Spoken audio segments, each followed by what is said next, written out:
पुराने समय से इस व्यवस्था में सामंतशाहियों की व्यवस्था ने गरीब जनता का इतना शोषण किया है, उनको अनेक जातियों में बांटकर उनको तरह तरह से नीचा दिखाने का कार्य किया है।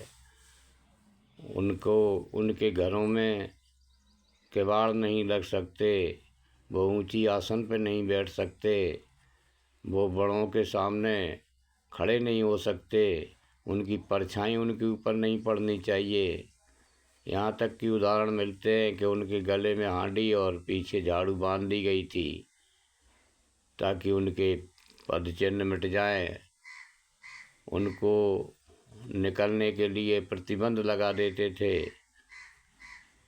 ऐसे ही एक कहानी एक जगह मिलती है, जबकि इन शोषित लोगों के पास न तो शक्ति की कमी है न मनोबल की कमी है, लेकिन इनके माइंड को इतनी ज़्यादा डिस्टर्ब कर दिया लोगों ने कि ये अपने आप को ताकतवर मानते हुए भी उनका सामना करने में पीछे हट जाते हैं। एक उदाहरण से मैं आपको बताता हूँ कि इनकी अंतरात्मा कितनी कुचल दी गई है। एक गांव से दूसरे गांव जाने के लिए एक रास्ता पगडंडी कहलाती थी, आज भी बन जाती है कहीं कहीं। जब फसलें कट जाती हैं तो लोग सीधे एक गांव से दूसरे गांव के लिए रास्ता पैदल चलने की बना लेते हैं। उस रास्ते पर एक तरफ से एक हरिजन भाई अपना गठरी सामान ऊपर रखे हुए सर पे जा रहे थे। दूसरी तरफ से एक महाशय बड़े टिप टॉप धोती कुर्ता पहने, मूँछों पे ताव लगाए हुए, हाथ में बैत लिए हुए चले आ रहे थे।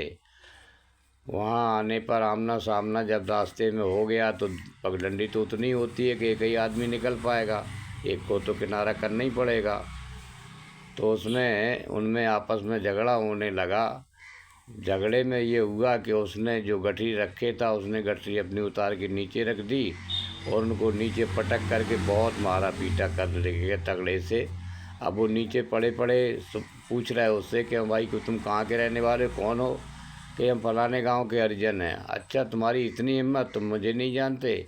मैं फलाने गांव का ठाकुर हूँ, तुमने ऐसा हमारे साथ किया है, हम तुम्हें अब इसका बताएंगे मतलब। तो वो छोड़ करके खड़ा हो गया ठाकुर नाम सुन करके, और उनने उठ करके उसके खोपड़ी में 10 जूता मार दिए और तो चले गए।